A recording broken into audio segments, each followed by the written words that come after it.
문재인 대통령이 강력하게 교육개혁을 지시한 가운데에서 서울 주요 13개 대학의 학생부 종합전형 실태조사 결과가 방금 전에 공개가 됐습니다. 네, 이번 발표가 조국 사태로 촉발된 대학 입시제도 개편의 핵심 근거가 될 수 있을지 관심이 모아지고 있는데요. 오늘 신세롬 기자 그리고 최진봉 성공회대 교수 모시고 더 자세한 이야기 나눠보도록 하겠습니다. 어서 오십시오. 어서 오십시오. 안녕하세요. 네, 이 내용을 저희가 좀 정리하겠습니다. 일단 13곳을 대상으로 실시했는데 대상이 된 학교를 우리 신선웅 기자가 좀 정리해 주시겠어요? 어떤 학교들입니까? 네, 간략하게 말하자면 학종 쏠림이 심하고 자사고나 특목고의 비율이 높았던 학교들을 대상으로 선발했습니다. 예. 교육부가 이 선발을 할 때 보면 2년 동안 학종 비율이 높았던 상위 30개의 대학하고 예. 특목고, 자사고 출신이 많았던 상위 30개 대학을 추린 다음에 이 4개 순위에 모두 이름을 올린 대학들을 합쳐서 12곳을 선정하고 예. 그 다음에 종합감사 대상이었던 대학 하나를 더 추가해서 선정했습니다. 그러니까 학종 선발 비율이 그러니까 여러 개 학교들을 포괄적으로 본 다음에 이제 순위별로 나눠가지고 13개를 추렸다 이렇게 보면 될까요? 네, 맞습니다. 특히 포항공대의 경우에는 학생부 종합전형이 100%까지 되기도 했거든요. 네. 이런 식으로 학생부 종합전형 비율이 높았던 대학들을 대상으로 삼았다 이렇게 생각하시면 될 것 같습니다. 예. 교육부가 이제 실태조사에 착수한 게 9월 26일, 그러니까 한 달 정도가 넘게 조사를 했는데 좀 어떤 부분을 중점적으로 조사를 한 겁니까? 학종 전형과 특목고 신입생 비율이 높았다. 이 두 가지가 이 선정 대상이지 않았습니까? 때문에 이 두 가지를 중점적으로 봤다고 생각하시면 될 것 같습니다. 대입에서 지금까지 금지되고 있는 고교 등급제를 시행했는지 또는 교수나 교직원 자녀에 대해서 인맥 부정이 있었는지를 확인한 것이 이번 실태조사의 핵심이었습니다. 예. 그 최진봉 교수께서도 저희 이거 결과를 같이 보셨는데요. 예. 일단은 어떤 부분을 좀 주목해서 보셨습니까? 저는 일단 이제 종합 전형 실태 조사를 했는데 실태에서 우리가 우려했던 부분이 사실로 확인됐냐 하는 부분이 아니겠습니까? 네네. 가장 중요한 건 고교 서열화 문제예요. 고교 서열화 문제는 예전부터 계속 문제가 됐고 논란이 됐었고요. 예. 소위 이제 특목고라고 얘기하는 외고, 자사고 이런 이제 학교들이 다른 학교보다 학생부 종합 전형에서 유리한 어떤 위치를 차지하고 있지 않느냐 예. 이런 우려들이 계속 있었는데 오늘 조사 결과를 보면 그런 부분이 일정 부분 보여진다라고 실태 조사 결과가 나왔기 때문에 예. 이 문제는 그럼 특정 고교생들이 유리한 입장에서 수시를 통해서 입시를 보고 일반고 학생들은 불이익을 당했다고 볼 수 있는 요소로 작용할 수 있어서 예. 이 부분에 대한 대책이 필요하다는 부분이었고 또 하나는 이제 그 전문성이 부족한 입학 사정관들이 예. 사정을 하다 보니까 제대로 수시에 대한 사정이 안 되고 있다는 부분이에요. 두 가지 오늘 얘기했잖아요. 10분 정도밖에 사정을 할 수 있는 시간이 안 된다고 하는 거예요. 서류 같은 거를 10분 봐가지고 어떻게 그 학생의 전체적인 성과나 능력을 평가할 수 있겠습니까? 근데 전체적으로 보면 10분 정도밖에 안 됐고 예. 이것도 이제 전임으로 입학 사정관으로 대학에 근무하신 분들보다는 위탁해서 오시는 분들이 많기 때문에 예. 실제적으로 입학 사정관의 능력 자체가 과연 제대로 된 어떤 심사를 할 수 있는 기준이 안 됐다는 점, 이런 점들도 사실은 좀 실망스러운 부분이라고 볼 수 있고 예. 또 하나 이제 문제가 되는 게 이런 거 아니겠습니까? 특혜를 준다는 것은 기재 내용, 원래 기재하면 안 되는 내용들을 기재를 해서 본인이 특혜를 받는 경우들이 있을 수 있잖아요. 예. 예컨대 뭐 자기 부모님에 관련된 문제라든지 입학 과정에서 본인이 갖고 있는 원래 쓰면 안 되는 내용들을 적어서 본인한테 더 유리한 어떤 결과를 얻어내려는 부분들, 이게 바로 아까 말한 기재 금지 위반 366건이라고 나왔어요. 그다음에 자소서를 표절한 경우도 예. 228건이라고 나왔고요. 이런 것들에 대한 어떤 벌칙 또는 불이익 이런 부분이 제대로 집행되지 않았다는 점, 이런 점들도 사실 오늘 이제 그 발표 내용들을 보면 예. 얼마나 대학들이 이 입시 과정에서 공정성을 지키지 못하는 부분이 있었나 하는 부분을 볼 수 있는 예. 그런 계기가 됐다고 보여집니다. 짧은 시간에 많은 내용을 발표해서 딱히 뭔가 이렇게 정리가 한 번에 되지 않는 부분들이 좀 있어가지고 저희가 좀 쪼개서 볼 텐데요. 아까 교수께서 좀 말씀해주신 부분, 그 형평성의 문제에 대한 부분이 일단 두드러지는 것 같습니다. 뭐 그 전에 뭐 인맥에 대한 부정과 관련된 얘기도 좀 나온 것 같고요. 신 기자가 보기에는 인맥을 활용한 부정과 그리고 형평성의 문제 종합해서 봤을 때 어떤 부분을 좀 주목해서 우리가 봐야 된다고 생각하세요? 뭐 두 가지 다 중요한 점이 있겠지만 형평성의 부분에 있어서는 예. 이 기회를 부여하는 차원이거든요. 그래서 고른 기회 전형 비중이 예. 13개 대학에서 모두 낮았다는 점을 짚었어요. 그렇기 때문에 특기자 전형 같은 경우는 이 고른 기회 전형에 반대되는 전형으로 예. 이 특정 특기를 가지고 있는 학생들을 뽑는 전형이기 때문에 이런 전형은 축소하고 고른 기회 전형은 높여나가야 한다. 이런 것은 좀 형평성 차원에서 예. 언급된 부분이고요. 예. 또 말씀하신 그 인맥에 대한 부분은 이 교수나 교직원의 자녀가 해당 대학이나 부모가 소속한 학과에 합격한 사실이 있느냐 이거거든요. 근데 이런 사실이 말씀하신 것처럼 교수의 경우 33건, 교직원의 경우 255건이나 확인이 됐어요. 네. 하지만 이 부분에 대해서 명확한 법 위반이 있었던 건 아니라고 한 만큼 예. 좀 이 부분은 좀 더 지켜봐야 하지 않을까 그렇게 생각합니다. 예. 그렇다면 이번 결과를 근거해서 만약에 입학이 좀 취소되는 학생이 나올 수 있는 가능성도 있습니까? 당장의 법 위반 사실이 나온 게 없기 때문에 예. 입학 취소까지 가는 학생이 있지는 않을 것으로 보입니다. 예. 이 입학 취소가 나오기 위해서는 입학 정인원에 참여하면서 앞서 말씀드렸던 회피나 재척하는 규정을 위반했을 때 이제 생기는 건데요. 이런 사항이 없었던 만큼 법적인 고발 조치나 특정 감사를 받게 될 대학은 당장 없어 보입니다. 예. 네. 학생부 종합 전형에서 특정한 고교 유형이 우대를 받을 수 있는 정황. 이게 저희가 이제 그 앞에서 포괄적으로 다 내용을 다뤘기 때문에 동어 반복이 될 수 있겠습니다만 좀 세부적으로 들어가기 위해서 몇 가지는 좀 중복될 수 있다는 점 시청자 여러분들께 좀 양해를 드리고요. 양해를 구하고요. 이게 그러니까 특정한 고교 유형이 우대를 받을 수 있는 정황, 이거는 어떤 내용이에요? 그러니까 다양한 고교 체제가 있지 않습니까? 예, 예. 예를 들어 자사고나 외고 또 일반고 이런 예. 것들이 있는데 이러한 학교들의 서열화된 고교 체제가 내신에서 있어서 합격부터 등록 단계까지 전 과정에서 확인이 됐다는 건데요. 네. 예를 들어본다면 네. 고교 프로파일을 대학들이 학생들을 선발할 때 봤다는 겁니다. 이 고교 프로파일은 예를 들어 지원자의 고교 출신 졸업생이 예. 해당 대학에 합격한 적이 있는지, 합격을 했다면 몇 명인지, 또 이 합격한 학생이 학교에 다니면서 학점이 얼마나 잘 나왔는지까지를 볼 수 있는 프로파일이 제공이 됐다는 건데요. 예. 이런 것들은 이제 뭐 법으로 위반된 사항은 아니지만 편법으로 기재돼 있고 기재 위반됐다 이렇게 예. 본 것으로 보입니다. 예, 그러니까 제가 이 학생부 종합 전형을 저도 종합적으로 좀 들여다봤는데요.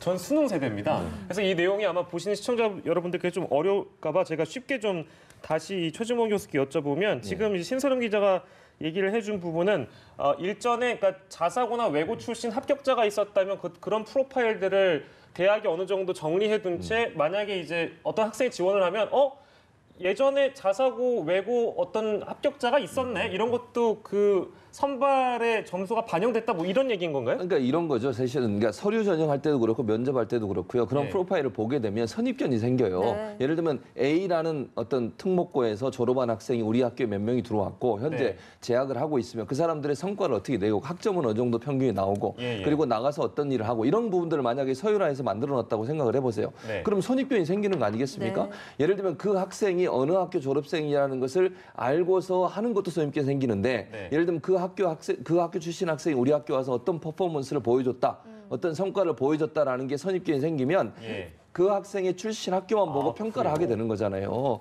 예를 들면 그건 얼마나 불공정합니까? 출신 학교 때문에 선입견을 가지고서 어떤 학생을 평가하게 되면 예. 그 학생이 뭐 상대 학생과 함께 예를 들면 면접을 2명, 3명을 본다고 하면 그 3명의 학생이 갖고 있는 각각의 특성이나 그 사람들의 능력을 보는 게 아니라 이 학생은 A라는 학교를 졸업했기 때문에 아마 선배들이 여러 명 있었고 잘했으니까 이 사람도 잘할 거야 라고 어드밴티지를 줄 수 있는 거죠. 그러니까 그런 프로파일 없이 예. 정말 객관적인 관점에서 후보생들을 다 판단할 수 있어야 되는 거 아니겠어요? 근데 네. 일단 프로파일을 가지면 선입견이 생기고 그 예. 선입견 때문에 결국은 특목고나 외고나 자사고의 학생들이 더 이익을 얻는 구조가 됐다라고 하는 게 오늘 조사 결과의 내용이죠. 아, 네. 그렇군요. 그러니까 이 학종이 그러니까 지난 10년 동안 이런 식으로 그러니까 양은 되게 커졌는데 질적으로 이제 수준이 미달이 되다 보니까 유은혜 교육부 장관이 이제 반드시 개선을 하겠다라고 이제 강조를 했습니다. 그 중에서도 이제 핵심이 이 학종의 비교과 영역 축소이거든요. 이게 구체적으로 어떤 거고 이걸 완전히 폐지하는 방안까지 논의가 될 수 있는 겁니까?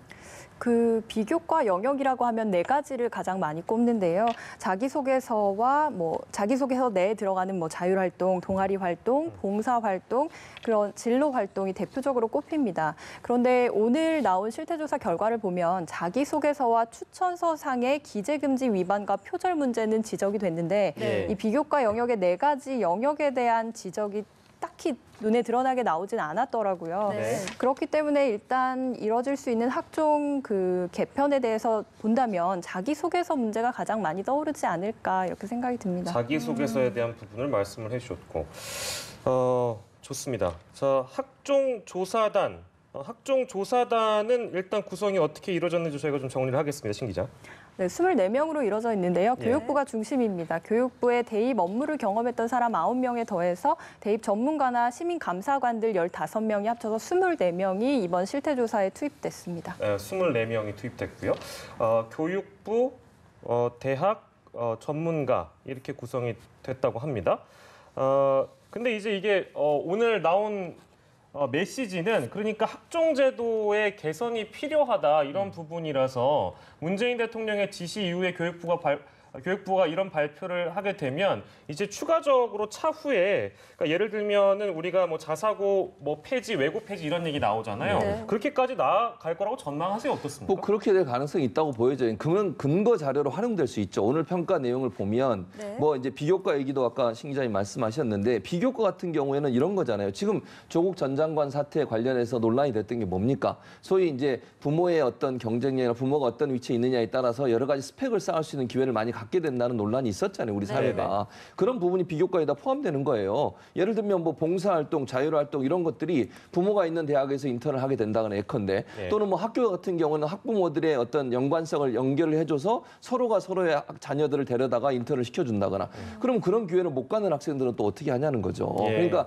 비교과 과정 같은 경우는 봉사활동 아니면 특별활동 같은 거 상장 받는 거 어디 가서 표창을 받는 거 이런 것들도 사실은 그게 이제 물론 이번 조사에서 그게 진실성을 파악하려면 여러 가지 조사를 해야 되니 그게 안 나올 수밖에 없어요. 제가 볼 때는. 그러나 실질적으로 우리가 느끼고 있는 것은 부모가 어떤 사회적 지위, 높은 소위 사회적 지위나 경제적으로 부유한 환경에 있는 사람들 같은 경우에는 그런 어떤 그 스펙을 쌓는 소위 대학 입시에 스펙을 쌓는데 유리한 입장이 있을 수밖에 없다고 하는 게 기본적인 생각인 것이고 그것 때문에 대통령도 나서서 정시를 좀 확대하자 이런 얘기 한 거 아닙니까? 그러니까 사회적 불평등, 우리 사회에 뭐 경제적으로 소외된 그룹이든 아니면 사회적으로 뭐 높은 위치에 있지 않는 분들도 공정하게 대우받고 평가받을 수 있는 기회를 갖자. 그러기 위해서는 이런 비교과 과목들이 많아서 결국 이걸 통해서 입시에 들어가는 수시 전형들이 많아지면 이런 어떤 부의 어떤 평등하지 않은 어떤 불균형 이런 사태가 대학 입시까지도 가게 되는 문제가 발생할 수 있다는 지적이 있었던 것이죠. 네, 그런데 이제 일부 입학사정관제들은 이 비교과 영역이 만약에 축소나 폐지가 되면,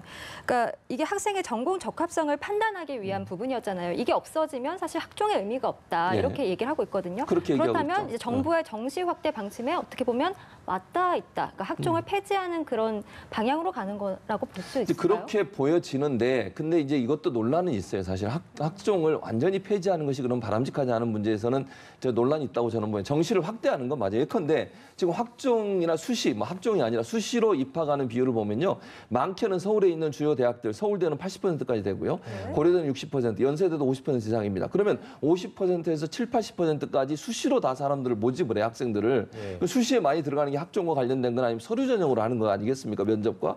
이런 상황에서 과연 이런 부모의 어떤 그 부가 대물림되는 상황이 계속 반복되는 것을 막아야 되는 겁니다. 그러면 정시 확대는 일정 확대돼야 돼요. 다만 정시가 그럼 모든 문제 해결에 무슨 처방이냐, 완벽한 처방이냐 그렇게 보기도 어려워요. 왜냐하면 정시라고 하는 건 그러면 수능 시험 잘 봐가지고 그 성적 가지고 줄을 세워서 점수로 들어가고 또 합격 불합격의 차이가요 1, 2점 차이예요. 그러면 합격한 사람과 안 한 사람이 정시에서 한 문제 실수로 틀리고 맞고 이것 때문에 합격 불합격이 되는 것도 어찌 보면 합리적인 방안이라고 보기 어렵습니다. 그래서 저는 정시를 확대하는 쪽으로 가긴 가되 종합 전형을 어떤 형태로 공정하게 할 수 있을까 하는 부분에 대한 교육부의 노력과 고민도 함께 이루어져야 된다 이렇게 생각을 합니다.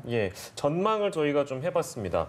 앞으로 이제 어떤 방향으로 나아갈지에 대한 그런 전망이었는데요. 이 내용 중에는 좀 후반부에 발표된 내용 중에는 이런 내용도 있습니다. 어학 포함 특기자 전형을 점진적으로 폐지하겠다. 이 내용도 우리 신세롬 기자 좀 정리해주면 좋을 것 같아요. 이건 어떻게 하겠다는 얘기인가요? 그렇다면? 특기생 전형을 훑어봤더니 외고나 자사고 등 특목고의 비율이 지나치게 높게 나타났다는 거거든요. 또 이런 어학 특기생의 경우 어학을 전공하는 대학에 가는 것은 문제가 없는데 이제 문제는 경영학과나 경제학과 혹은 생명과학과처럼 전혀 어학과는 상관없는 대학의 그 학과조차도 이 어학을 전공으로 해서 하는 특기생을 뽑았다는 것들이 문제고 이를 해결하겠다 이런 쪽으로 나온 겁니다. 소위 그러니까 전공과 상관없는데도 그동안 뭐 영어나 어떤 뭐 외국어만 특별히 잘하는 학생들도 전공과 상관없는 학과를 그냥 어떻게 보면 그 외국어 하나만으로 그동안 들어가는 일들이 비일비재했다? 맞습니다. 그러니까 지금 말씀하신 것처럼 어학 특기생으로 뽑으면요. 그러면 어학만 잘하면 어학에 그렇죠. 해당하는 학과를 가면 되는데. 그런데 그렇지 않고 일반 대학, 일반 학과에도 지원이 가능했고요. 예. 그렇게 되면 누가 혜택을 보겠습니까? 당연히 외고에 다니는 학생들이 혜택을 볼 수밖에 네. 없어요. 예. 일반고보다 외고가 훨씬 더 외국어 관련된 수업을 강화시킬 거고 뽑을 때도 그런 특기생들을 많이 뽑지 않겠습니까? 예. 그런데 이걸 특기자 전형에 집어넣어 놓으면 외고 학생들한테 유리한 어떤 특별 전형이 돼버리는 것이고 예. 또 지적하셨던 것처럼 그럼 외국어 관련된 분야에 지원하는 건 어느 정도 이해가 돼요. 그거는 외국어의 특성이 있으니까. 예. 그런데 뭐 경영학과나 법학과나 일반 학과를 지원하는데 외국의 전형으로 뽑는다는 것은 좀 이해가 안 되는 부분이 있죠. 그거는 이미 출발선 자체가 예. 외고 학생과 일반고 학생은 차이가 있는데 네. 그 사람한테 일정 부분 어드밴티지 그러니까 가점을 줬다고밖에 볼 수 없는 상황이다. 이렇게 볼 수 있는 거죠. 예. 네, 알겠습니다. 자, 그리고 또 11월 말쯤에 이 학종 등 대입 공정성 강화 방안을 마련하겠다고 아까 브리핑에서 말했는데 이 부분은 좀 어떤 내용이 담기리라라고 전망을 하십니까?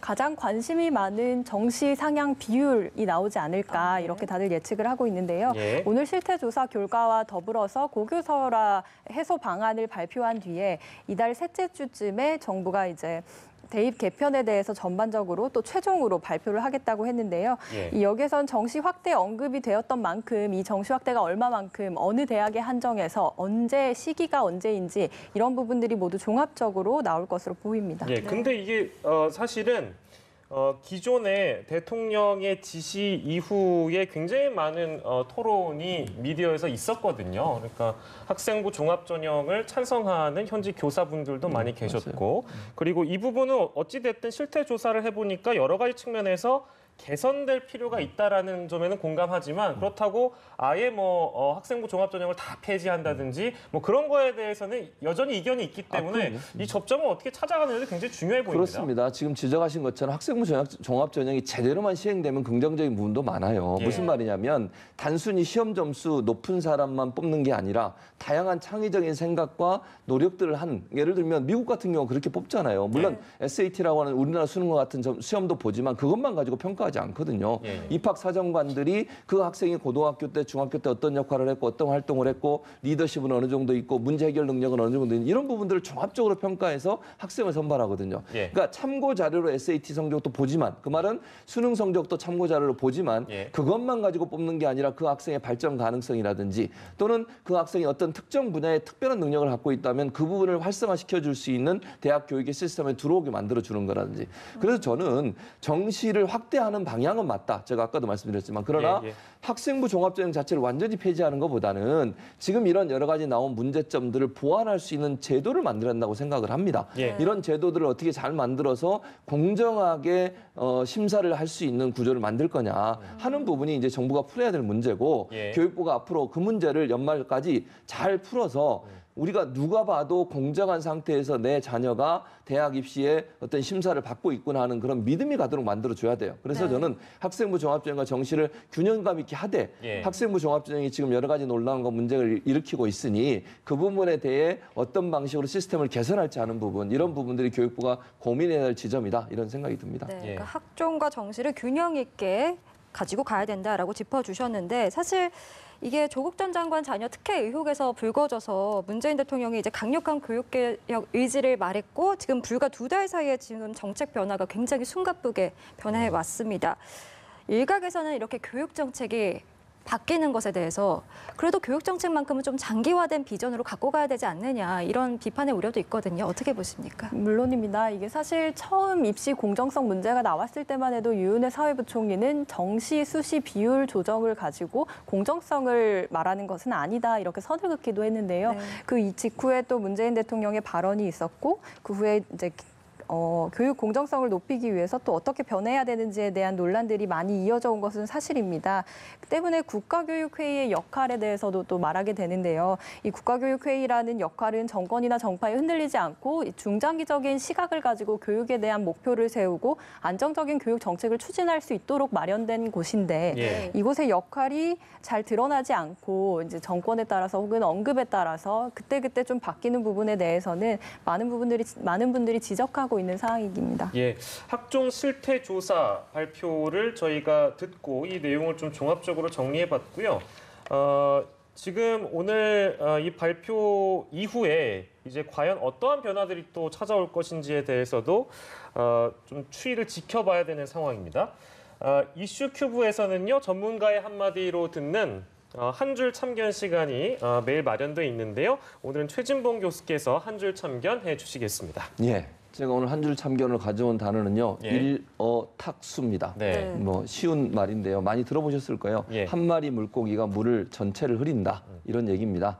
저는 이렇게 생각해요. 일부 오늘 이 교육부 발표를 보면서 무슨 생각이 들었냐면 일부의 잘못된 자녀 사랑의 어떤 모습을 보여주는 사회 지도층 인사들이 예. 결국은 우리 교육 정책 전체를 흔들고 있고 탁하게 만드는 요소가 아닌가. 많은 국민들이 화가 나는 거는 이겁니다. 돈 많고 권력이 있기 때문에 어떤 특혜를 받는다는 것 자체에 대해서 화가 나는 거 아니겠습니까? 예. 모든 학생은 누구에게나 공평한 기회가 주어져야 되는데 그러지 않고 몇몇의 이런 자기 자녀들만을 위해서 일하는 사람들 또는 특혜를 누리는 사람들 때문에 결국 교육 정책 전체 그리고 우리 사회 전체의 공정성에 뿌리를 흔드는 이런 일들이 발생했으니까 이런 일들을 바로 잡아서 다시는 몇 마리의 물고기가 전체를 흐린 일이 없도록 교육부가 제대로 된 정책을 만들어야 된다 이렇게 생각을 합니다. 예, 알겠습니다. 오늘 관련 내용 신세롬 기자 정리해 주셨고요. 최진봉 성공회대 교수도 함께해 주셨습니다. 두 분 오늘 말씀 감사합니다.